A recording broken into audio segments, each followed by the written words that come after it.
The Varnak 7 mining colony was silent, bathed in the pale twin moons of the outer rim.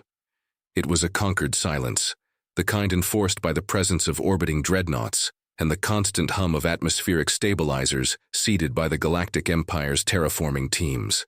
The planet had been stripped bare of anything resembling resistance weeks ago. Now, it served its purpose.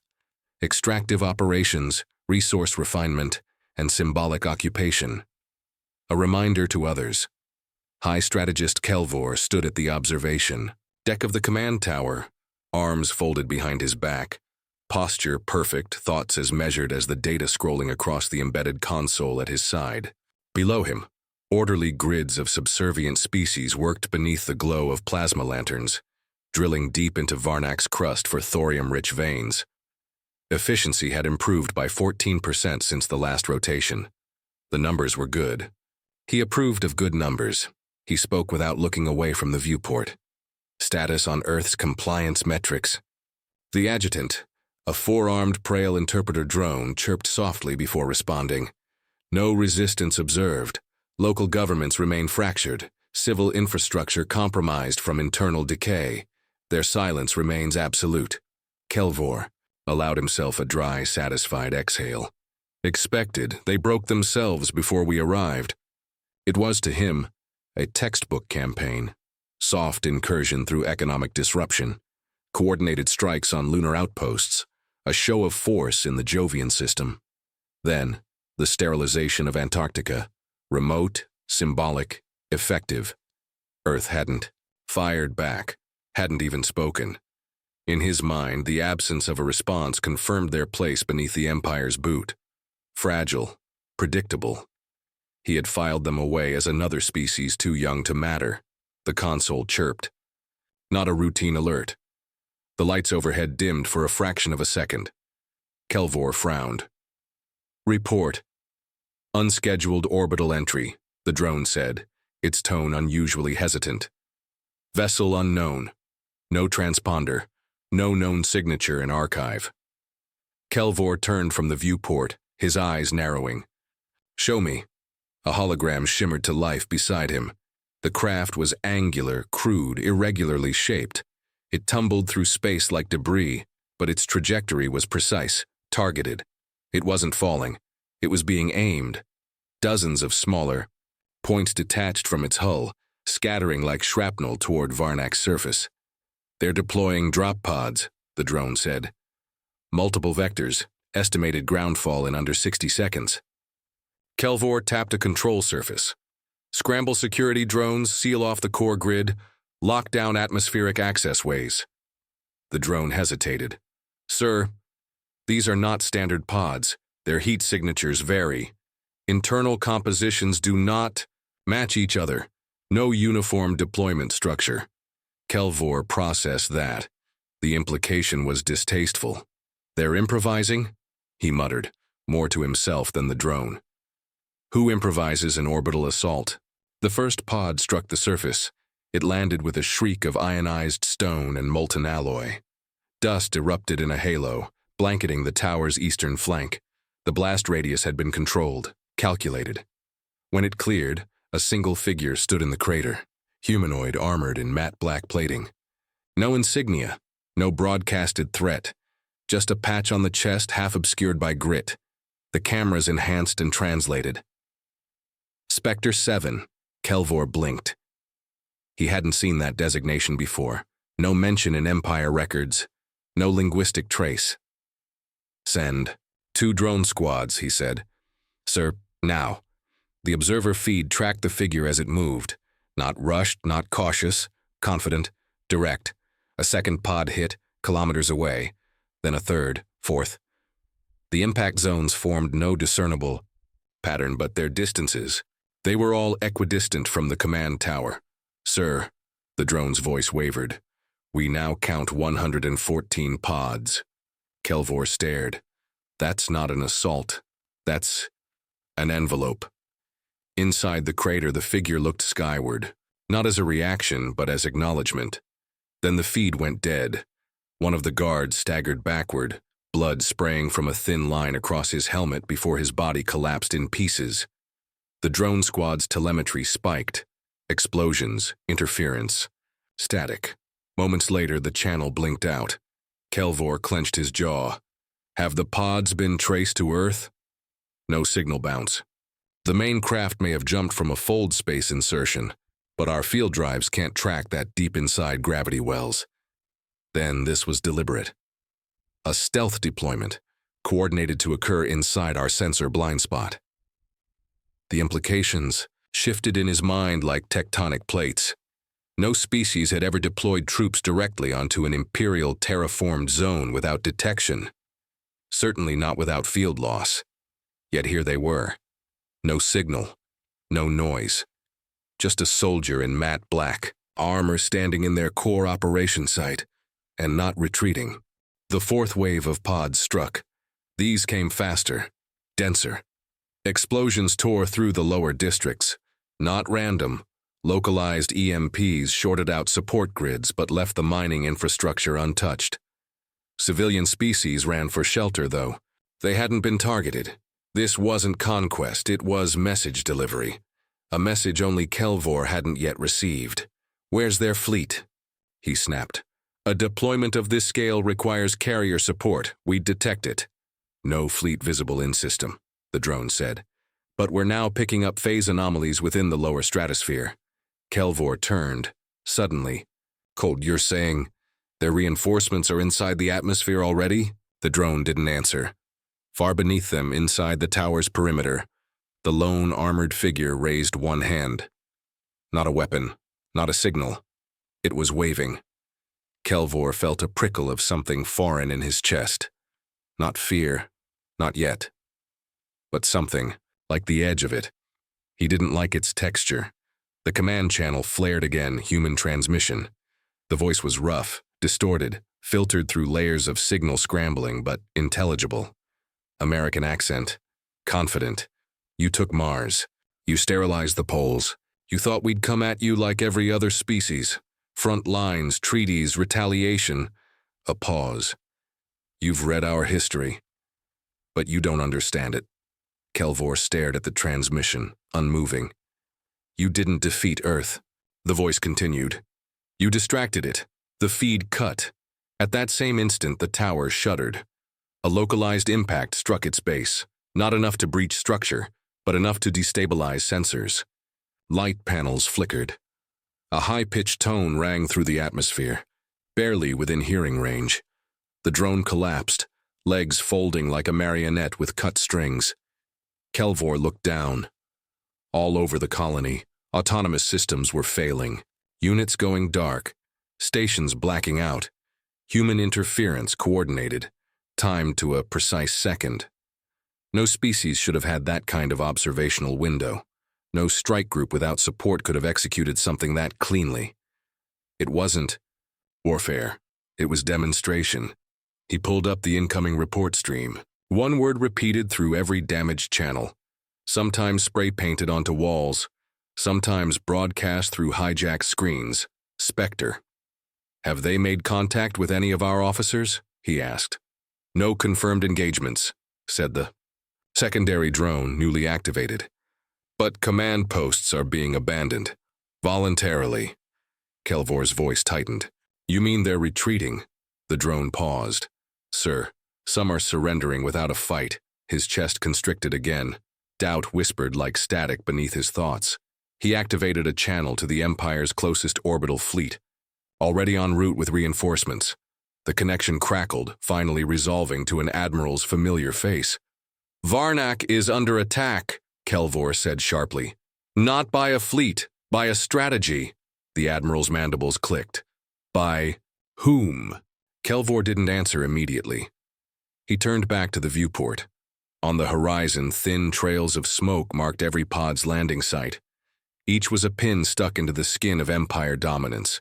Each moved independently. Each cut deeper, and yet the humans weren't trying to hold territory. They were dismantling control, piece by piece, idea by idea. Contact your command, he said finally. Request full spectrum analysis. Scrub our archives for any reference to Project Spectre. What do we tell the Senate? Kelvor watched the armored figure step into a transport bay. Alone, unhurried, certain. Tell them Earth has responded. Then he cut the feed. The air inside Drop Pod 49 stank of burnt insulation and hydraulic oil. Sergeant Wyatt Keller didn't mind. The stink meant the onboard systems hadn't failed mid-descent, which, statistically, was more mercy than they deserved. He was strapped to the pod's central harness, heart rate steady, weapon already hot. Across from him, Mendoza chewed silently on a stick of gum, eyes half closed behind a cracked visor. "How many you think made it?" Mendoza asked without looking up. Keller adjusted his grip on the rifle. "Enough. You always say that. I'm always right." Their pod slammed into Varnak's crust with bone-rattling violence, metal shrieking around them. The walls split open like petals, dispersing heat and shielding in a silent ballet of reverse-engineered tech and stolen alien math. Dust hissed, and acrid and fine as powdered glass. Keller was moving before the pod fully opened, boots slamming into ash-coated soil. His HUD bloomed with data. 4 other pods had landed in a tight circle. 5 soldiers, 3 alive, 1 injured, 1 unresponsive. He tapped his earpiece. Spectrum team status. Juno here, 2 up, light contact northwest. Spectre 6, moving. Encountered drones. Minimal resistance. Spectre 13, clear, sweeping comms. Copy all. Regroup at Vector Delta. Silent op, no overhead, ground comms only. A soft click acknowledged the order. Keller didn't need to explain the plan. They had trained together in simulations Earth's surface governments never knew existed. These weren't just soldiers. These were Earth's last favor cashed in. Black cell operators pulled from the graveyards of budget lines and disavowed. Projects. Each one a calculated anomaly. Each one angry enough to leap into the dark with no parachute. The alien drones came quickly, faster than Keller expected. Sleek, quad-limbed things with arc coils and hive logic. They didn't speak. Didn't hesitate, just moved to terminate. But that was the problem with the Empire. They assumed war was about precision. Keller knelt low behind a fallen cooling conduit, planted his boots, and held position. Mendoza vaulted past him, firing short, brutal bursts. The air sizzled with kinetic rounds spiking off Varnak's high-gravity surface. The drone staggered, adjusted, advanced. Then Spectre 6 appeared from nowhere, cutting 2 of them down with arc-light blades that hummed with a frequency tuned to alien ceramic plating. Clocked their pattern, 6 said, stepping over the wreckage. They rotate attack priorities, every 5 seconds. Dumb rhythm, Keller nodded. Good, let's break it. Juno tossed a grenade, not explosive, but sonic. It burst mid-air, disrupting the drone's internal gyros. They collapsed mid-stride, twitching like dying insects. One of them began crawling, slowly pulling itself upright. Keller put a single round through its core. It didn't fall apart. It just stopped. Mendoza spat into the dust. "You think they really believed no one would show up?" "No," Keller said. "I think they wanted us to." They moved quickly through the perimeter, bypassing the command tower for now. Too obvious, too early. They hit the relay spires first. Small, vulnerable, essential. Cut the signal, blind the grid, force the aliens to think analog in a digital war. Juno cracked the first relay open with a fusion chisel, flooding it with worm scripts copied from defunct Martian blacknets. The spire sputtered, then hissed smoke. "Won't hold forever," she muttered. "Doesn't need to. Just long enough." Keller checked his HUD. The envelope was almost sealed. A full circle of human operatives moving inward from every cardinal direction. They weren't here to take ground. They were here to erase certainty. As they moved, they found signs, not of resistance, of panic. Alien officers had abandoned outposts mid-operation. Drones roamed without direction, defaulting to defensive. Algorithms. The Empire's famous hierarchy had begun to crack, not from loss, from something worse, from confusion.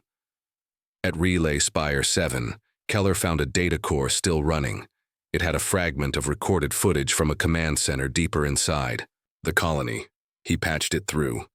The image was grainy, but the body language was clear. A high-ranking alien, one of the strategists, tall and elaborately dressed, was demanding something from his subordinates. They scrambled, panicked. One of them handed him a data slab.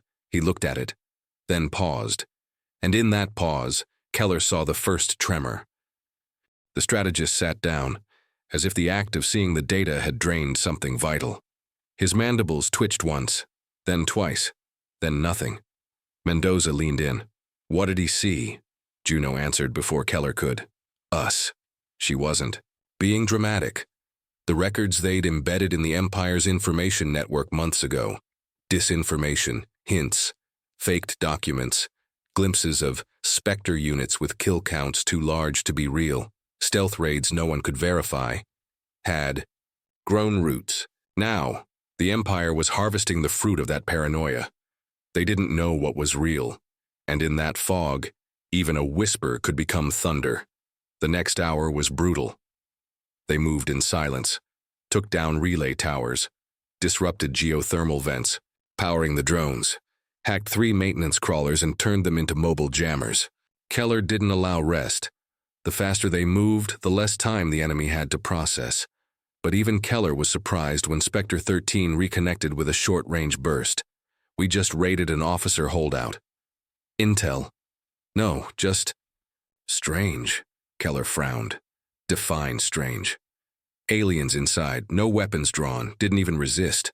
One of them was writing, like physically writing, on paper. What? Drawing something. Shapes, formations, hours. Keller felt something shift in the pit of his stomach. Transmit image. The file came through. A crude sketch, almost childlike, but unmistakable. It showed a pod formation surrounding the command tower, even indicated post-landing drift, correction vectors. They're trying to understand us, Juno said. No, Keller muttered. They're trying to understand how they failed to predict us. The Empire had always treated war like a machine. Input, output, predict, control. Suppress. Humans didn't operate like that. Not anymore. They'd evolved past reaction. What the aliens hadn't accounted for, what they couldn't account for, wasn't just the tactics. It was the intent. Keller's earpiece crackled. A new voice. Female. Calm. Precise. This is Spectre Prime to all units. Phase 2 is green. Command has authorized escalation. Juno inhaled. Already. We've only been on ground 90 minutes, Mendoza said. Exactly, Keller replied. That's how rattled they are. He tapped his pad, Phase 2 unlocked. Spectre units, be advised. Local AI overlays will begin autonomous engagement protocols. Human signatures will be masked. Target all remaining nodes that carry active Empire command authority. Minimal collateral. Make them feel it. The Sreyo. Message went out. Across Varnak, more pods activated. Some hadn't opened on impact. Not because they failed, because they weren't meant to open until now. From the northern ridge, a new sound echoed. Shrill, rising, wrong. Alien distress frequencies. Broadcast without encryption. Public. They're calling for help, Mendoza said almost in awe. They've never done that before. No, one's coming, Keller said. Not in time. He turned toward the command tower in the distance, still intact, still functioning, but no longer untouchable. We go dark now, final convergence in 90. Juno adjusted her scope. Think he's figured it out yet? The strategist? Keller didn't smile, but his eyes tightened. If he hasn't, he will. As they descended into the lower access tunnels beneath the tower, they left nothing behind. No spent cartridges, no broken gear, no trace of their path. Just echoes, and the lingering realization inside the minds of every alien watching the feed from their fractured comms. Earth's warriors had not come in ships. They had fallen from the sky, and the sky was still full. They didn't expect the strategist to abandon the tower. Not entirely. Wyatt Keller had predicted retreat, hesitation, maybe even a surrender protocol hidden in the Empire's iron code. But what he found when Spectre team breached the command deck was worse. It was empty, not scorched, not evacuated, just abandoned. Equipment still humming. Console screens half-typed. A thermal mug of some viscous alien stimulant left cooling beside a chair still spinning slightly. They didn't. "Run," Juno said, sweeping her weapon across the room. "They fled. There's a difference." Keller said nothing. He was staring at the holographic map still hovering over the center dais. The Empire's battle grid, glowing faintly. Thousands of blinking indicators, but every one of them was positioned defensively. The offensive push, the outer tendrils, the occupation choke points, even the off-world staging lines, had all receded. Mendoza leaned over the console, his voice low. "They're pulling back from the sector. They're collapsing." "Their front," Juno muttered. "No, they're not collapsing," Keller said. "They're fortifying against us." A new icon appeared in the lower corner of the grid. An incoming fleet vector, marked as Class F Emergency Intervention. The strategist hadn't called for help. He'd called for a purge. Keller's jaw tensed. "They're trying to erase the data, the incident, everything. Scorch the ground and lie about the ashes," Mendoza said. Same old Empire. They had 90 minutes before orbital firewalls closed. That was the time window between the Class F fleet's arrival and full-spectrum sanitization. But Keller wasn't interested in escape. He was watching the secondary readouts, communications logs, decision trees, command AI hesitations. The strategist hadn't just fled, he'd hesitated. The hesitation was all Keller needed. Juno decrypted the last, local AI subroutine. What they found was damning. A full 30 seconds of non-responsiveness from the central command node, an impossibility in a system designed for constant predictive analysis. The AI hadn't frozen from damage. It had frozen because it couldn't. Compute a response. Keller's eyes flicked to the edge of the console, where a live feed from the colony's lower chambers flickered on. There, in the base's think tank sanctum, the strategist was pacing. Alone, no guards, no subordinates, just walls of old physical records and a single projection pad displaying images of Earth's warriors. Grainy, erratic, unlabeled. They weren't sure what they were seeing, and that uncertainty was devouring them from the inside. "He's still here," Juno said, surprised. "Didn't run far." "Because he doesn't know if running's the right move," Keller replied. "And he's waiting for something that makes sense." The three of them dropped into the shaft access, their armor coated in dust and plasma residue, their minds already 10 moves ahead. Each step toward the strategist wasn't a pursuit. It was a declaration. "We're not ghosts. We're the answer to a question you were too arrogant to ask." The sanctum door wasn't locked. No defenses. No last stand. The strategist turned slowly, robes unkempt, claws limp at his sides. The sight would have been comical if it hadn't radiated such naked fear. His voice came low and brittle through the translator, an almost pleading tone Keller didn't expect. "You are not supposed to be this. We modeled you. We knew your capabilities." Mendoza circled wide, his weapon never dropping. "Funny how that turned out." "You resist logic," the alien said. "No," Keller answered. "We invented new logic. Yours broke trying to follow." The strategist gestured toward the pad, where looping footage replayed a human raid in fast forward. Then rewind. Then again, slower. "No species adapts this quickly. You breach containment protocols in days. Counter-encrypted networks in hours. You turned a resource colony into a battlefield using debris and repurposed garbage." Juno approached the pad, tapped a frame. "You're watching the footage, but you're not understanding it." The strategist tilted his head. "Then explain." Fear doesn't evolve under control," Keller said. "It evolves under pressure, and Earth? We've had centuries of pressure. You gave us one shared enemy. You unified us. Mistake number 1. You learned too quickly." "No," Keller said.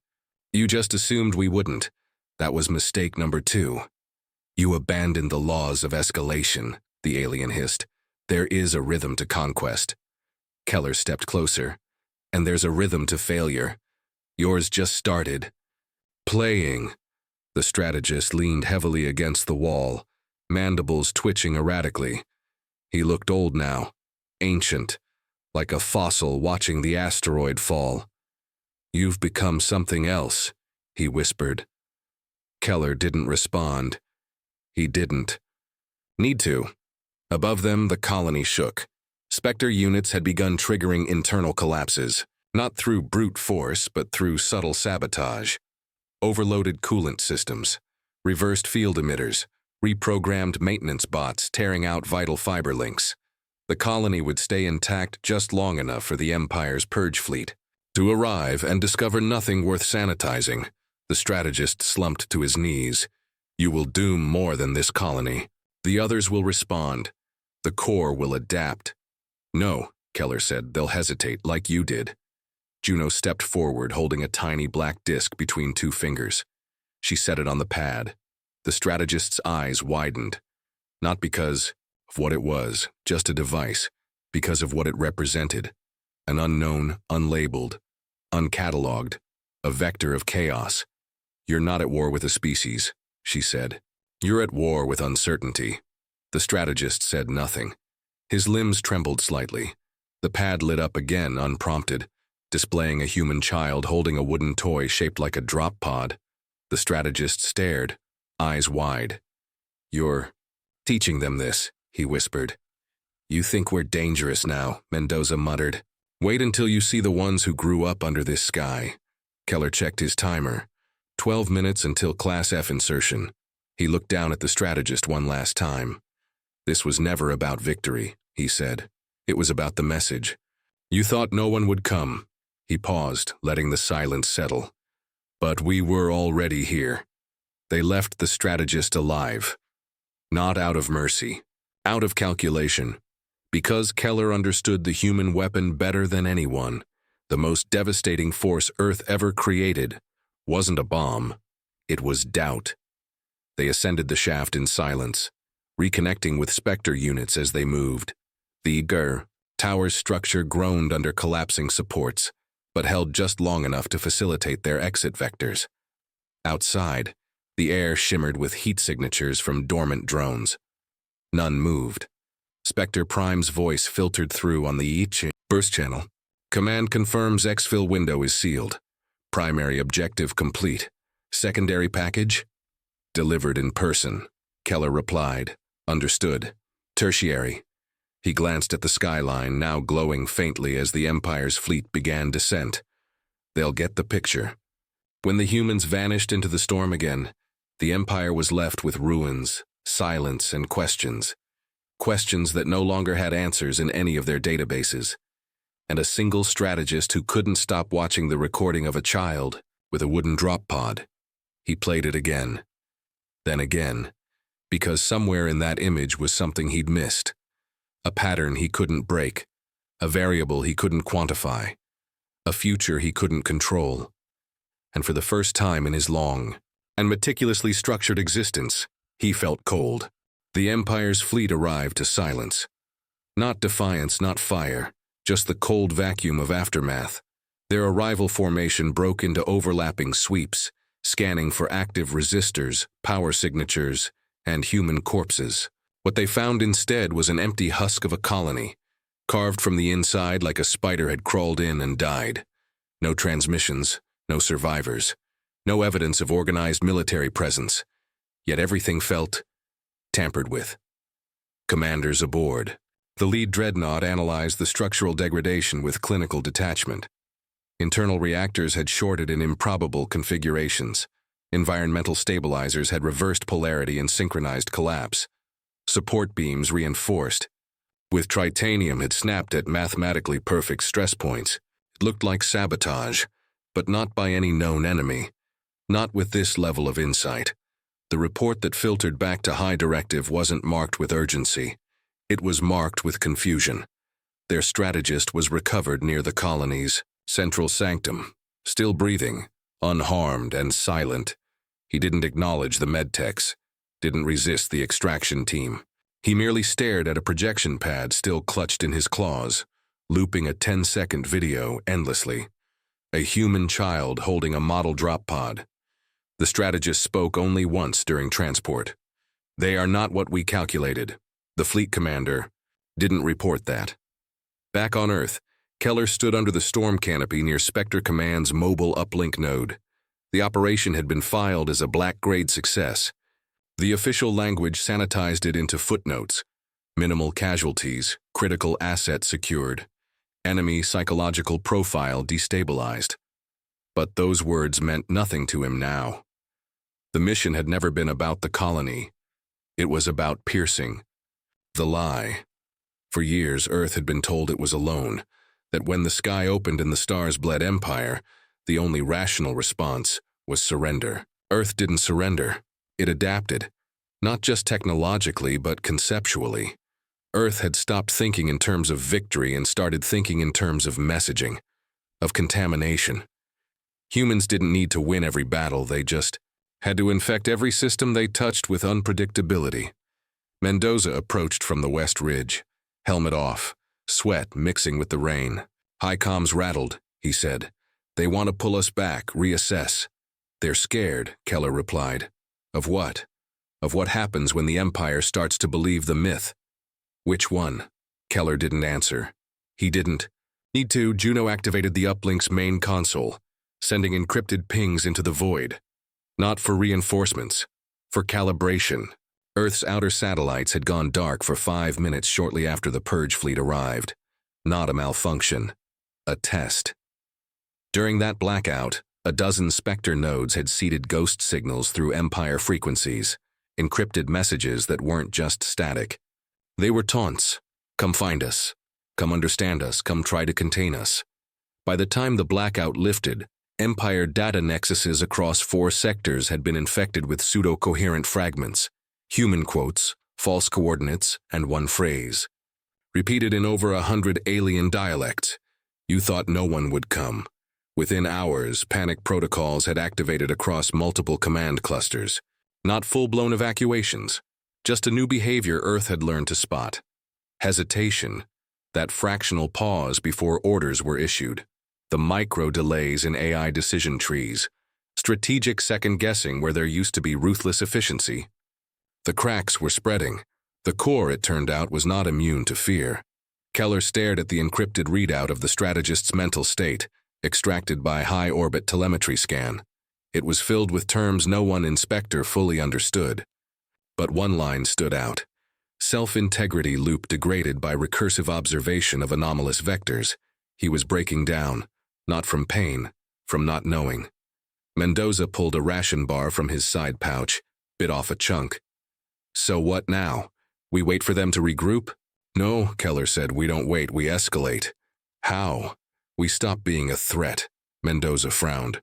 What? We become a force, something beyond their model, not resistance, not rebellion. We make them think we're evolution, not advanced, not superior, just next.